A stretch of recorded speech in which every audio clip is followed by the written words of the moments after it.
नमस्कार व्यूअर्स, मैं हूं अमीश देवगन और मेरे साथ इस चुनावी सीजन का सबसे बड़ा, जिसे कहते हैं सबसे बड़े मेहमान है, यानी एक मेगा एक्सक्लूसिव इंटरव्यू देने के लिए हमारे साथ प्रधानमंत्री नरेंद्र मोदी इस समय मौजूद हैं।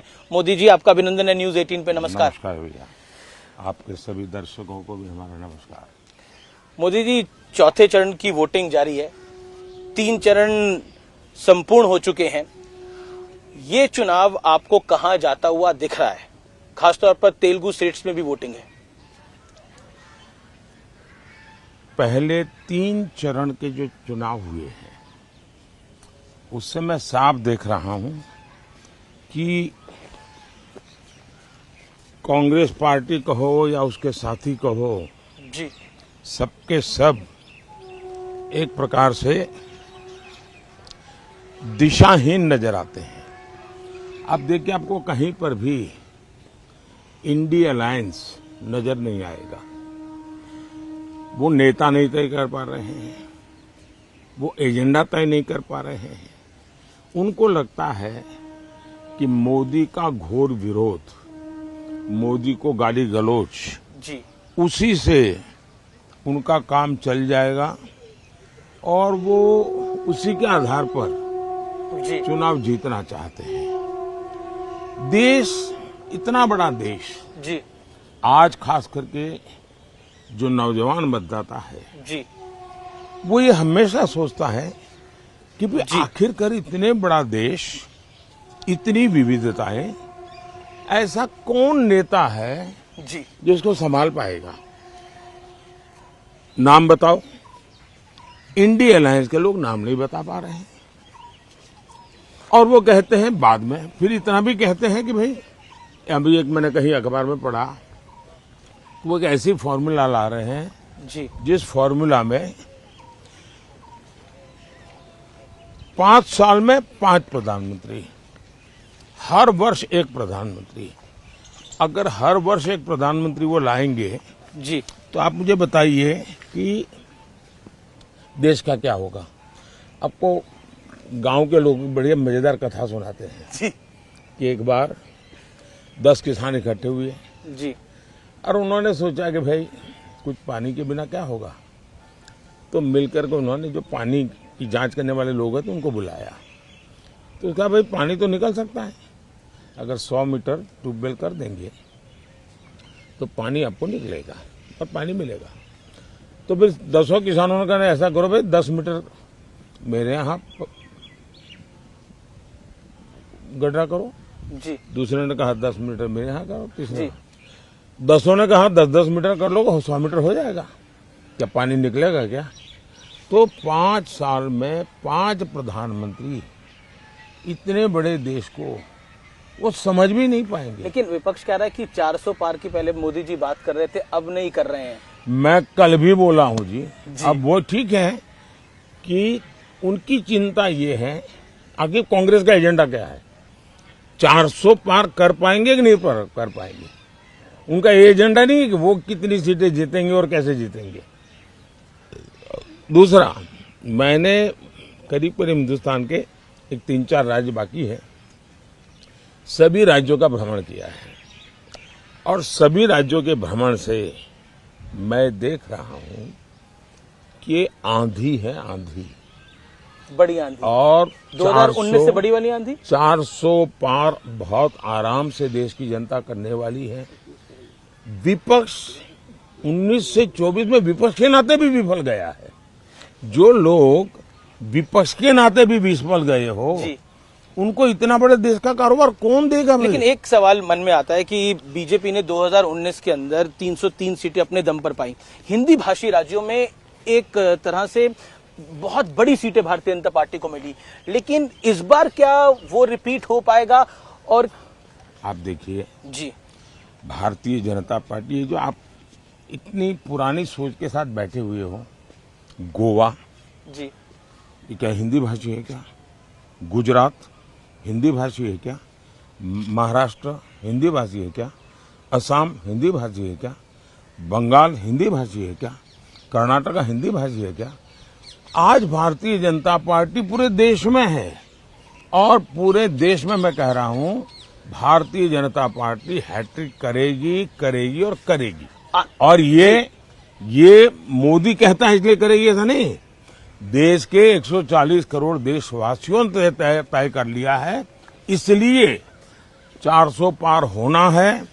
और भारतीय जनता पार्टी भी अपने सारे रिकॉर्ड तोड़ेगी और एनडीए भी अपने सारे रिकॉर्ड तोड़ेगी। तेलुगु स्टेट्स में आपको क्या लगता है? आंध्रा में,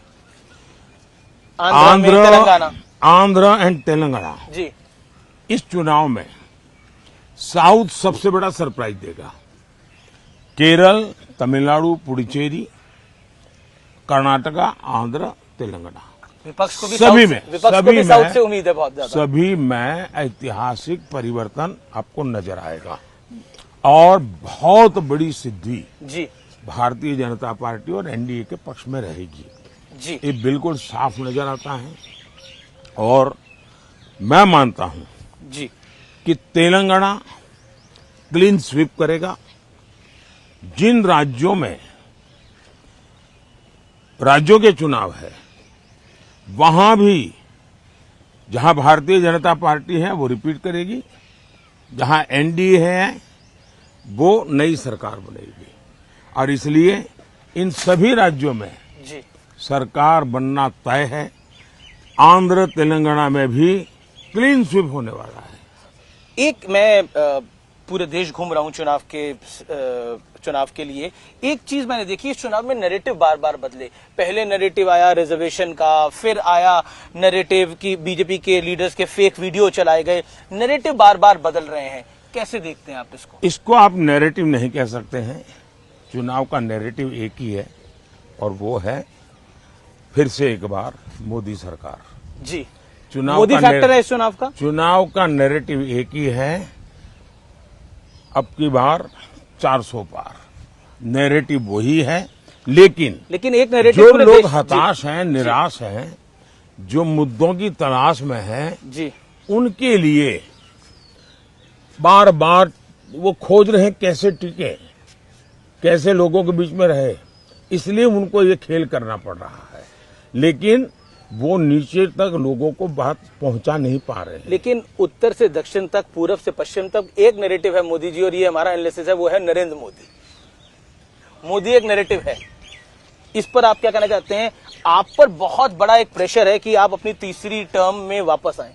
मेरे पर कोई प्रेशर नहीं है। जी देश की जनता का प्यार, यही मेरी बहुत बड़ी शक्ति है। जी देश की जनता के आशीर्वाद, यही बहुत बड़ी पूंजी है। और इसलिए प्रेशर मैं देख रहा हूं कि इंडिया अलायंस में है, क्योंकि उनके इंडिया अलायंस बन ही नहीं पा रहा है। अब बनते ही बनते देखिए केरल में जाके, लेफ्ट उनका सबसे बड़ा साथी, जी जी केरल में जाकर के ही उन्होंने उन पर छुरा भोंक दिया, खुद चुनाव लड़ गए। और मैंने पूरे चुनाव में सबसे तीखी आलोचना, सबसे तीखी भाषा जी अगर मैंने कहीं सुनी है तो वो मैंने वायनाड की सीट पे सुनिए। वायनाड में सुनी है, केरल में सुनी है, जहां कांग्रेस की इतनी भद्दी तरीके से आलोचना हुई और कांग्रेस ने अपने इंडिया अलायंस के साथी के खिलाफ इतनी भद्दी भाषा में बोला। एक आपका बयान था कि कांग्रेस अगर आई सत्ता के अंदर तो ये राम मंदिर का फैसला पलट देगी। ये क्या ये मेरा बयान नहीं है। आपने बोला इस पे? ये मेरा बयान नहीं, मेहरबानी करके मेरे मुंह में बयान मत डालिए। ये बयान है कांग्रेस के विश्वस्त सलाहकार का, जो कांग्रेस के यानी 30 साल तक और टॉप परिवार के सलाहकार रहे हैं। उन्होंने कहा है कि ये तय है और उन्होंने निर्णय करके लिया है कि हम रामलला को फिर से एक बार टेंट में बेच के ही रहेंगे। सुपर कमीशन बनाने की बात हाँ, रामलला को फिर से टेंट में भेज करके ही रहेंगे, ये उनके सलाहकार ने कहा है भाई। ये कांग्रेस वालों ने निर्णय किया है और देश को पूरा भरोसा है कि इस प्रकार की करने की इनकी आदतें हैं। वोट बैंक की राजनीति के लिए जी कुछ भी करना इनकी आदत है। एक सवाल और, हम बिहार की धरती पे है, आरजेडी यानी लालू जी की पार्टी और कांग्रेस का अलायंस है, इंडिया अलायंस देखने को मिल रहा है। लालू जी ने मुस्लिम आरक्षण की बात कही है, उन्होंने बोला कि मुस्लिम का आरक्षण होना चाहिए। क्या देखते हैं आप? इसका सिर्फ उन्होंने आरक्षण होना चाहिए इतना ही कहा नहीं, ऐसा नहीं, उन्होंने ये कहा है पूरा का पूरा, जी मतलब SC ST OBC उनको जो आरक्षण है वो अब मुसलमानों को देना चाहिए। और संविधान सभा ने गंभीर चर्चा करके तय किया था कि इस देश में धर्म के आधार पर आरक्षण नहीं होना चाहिए। बाबा साहब अम्बेडकर के भी विचार बहुत स्पष्ट रहे हैं कि धर्म के आधार पर आरक्षण नहीं होना चाहिए। पंडित नेहरू भी इसी विचार के थे, लेकिन उसके बावजूद भी राजनीति और सत्ता की भूख ने इनको इतना नीचे गिरा दिया है कि वो देश को फिर से एक बार धर्म के आधार पर बांटने के रास्ते खोज रहे हैं, बांटने के तरीके खोज रहे हैं जी। और उसमें धर्म के आधार पर आरक्षण है। पाकिस्तान का मुद्दा एक बार फिर चुनाव के अंदर आ गया है। तेलंगाना के CM है रेवंत रेड्डी, उन्होंने सर्जिकल स्ट्राइक हुआ था नहीं हुआ था वो पूछ रहे हैं। कांग्रेस पार्टी एक ऐसी पार्टी है जिसको देश की सेना के प्रति नफरत का भाव पड़ा हुआ है और इसलिए देश के सेना नायक को उन्होंने एक बार जी गली का गुंडा कहा था। जिनकी भारत की सेना के प्रति ये भाव होंगे उनसे आप कैसे अपेक्षा कर सकते हो। पाकिस्तान भी सर्जिकल स्ट्राइक नहीं हुए ऐसा कहता नहीं है, पाकिस्तान भी नहीं कहता है। हाल ही में पाकिस्तान ने तो राहुल गांधी की तारीफ करी थी, पाकिस्तान के एक नेता ने। लेकिन कांग्रेस पाकिस्तान में जी सदन में उनके नेताओं ने भाषण किया है जी कि भाई ये जिस प्रकार से सर्जिकल स्ट्राइक करके जाते हैं, एयर स्ट्राइक करके जाते हैं और हम हाथ से हाथ जोड़ करके बैठे रहते हैं, ये उनके भाषण है वहां के। अगर हमारी बात नहीं माननी है, हमारी देश की सेना की बात नहीं माननी है, तो वो अपने मित्र पाकिस्तान के लोगों की बात तो सुन ले, उनको तो मान ले। इस चुनाव में लगातार आपको अपशब्द कहे जा रहे हैं। औरंगजेब कहा गया महाराष्ट्र के एक नेता ने, एक और विपक्षी नेता ने आपको तुगलक का, फिर उसके बाद तानाशाह का। क्या आपको बुरा लगता है, आपको गुस्सा आता है इस पे? भाई देखिए, हम तो कामदार है जी, बेनामदार है और हम कामदार लोग जन्म से ही गालियां सुन सुन करके बड़े हुए हैं, लोगों के लाते खाते खाते बड़े हुए हैं और इसलिए इन चीजों को हम मन पर लेते नहीं है। हम एक प्रकार से गाली प्रूफ बन गए हैं। और तो मैं तो कहता हूँ, लोग मुझे कभी पूछते मोदी जी आपकी इतनी बड़ी एनर्जी का रहस्य क्या है, तो मैं कभी मजाक में कहता हूँ कि मैं डेली 2 किलो गाली खाता हूँ और उसी से मुझे ऊर्जा मिलती है। देखिए, मेरी एक बहुत पुरानी कविता है, मुझे अभी याद तो नहीं है जी। लेकिन उस कविता का भाव ये था जी कि मुझे जो पत्थर फेंकते हैं, मैं उन्हीं पत्थरों से पक्षी बना देता हूँ और मैं उसी से ऊपर चढ़ जाता हूँ। और दूसरा मैं कहता हूँ कि जितनी गंध उछालेंगे, जितना कीचड़ उछालेंगे जी, कमल उतना ही ज्यादा खिलेगा। चलिए, बहुत बहुत धन्यवाद जी। एक आखिरी सवाल, एक सवाल आखिरी ये है कि माताओं और बहनों का आपसे एक विशेष लगाव है। कल हम बंगाल का वीडियो देख रहे थे, उस बंगाल के वीडियो के अंदर महिलाएं, मतलब उनकी आंखों में आंसू आ रहे हैं। एक इमोशनल कनेक्ट जो है, इसको प्रधानमंत्री जी आप किस तरह से देखते हैं? क्योंकि ये बहुत बड़ा इमोशनल कनेक्ट है। मेहरबानी करके जी, इन माताओं बहनों का जो आशीर्वाद है, इसको राजनीति के तराजू से मत तोलिए।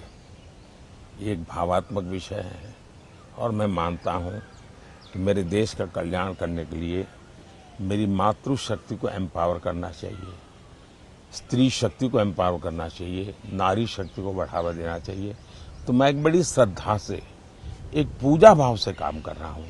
कृपा करके इसको राजनीति के तराजू से मत तोलिए और मैं चाहता हूं मैं वैसा ही पूरे भक्ति भाव से इस देश की माताओं की सेवा करूं, इस देनों की बहनों की सेवा करूं, इस देश की बेटियों की सेवा करूं। यूथ वोटर को, जो फर्स्ट टाइम वोटर है, उसको आपका मैसेज क्या होगा प्रधानमंत्री मोदी?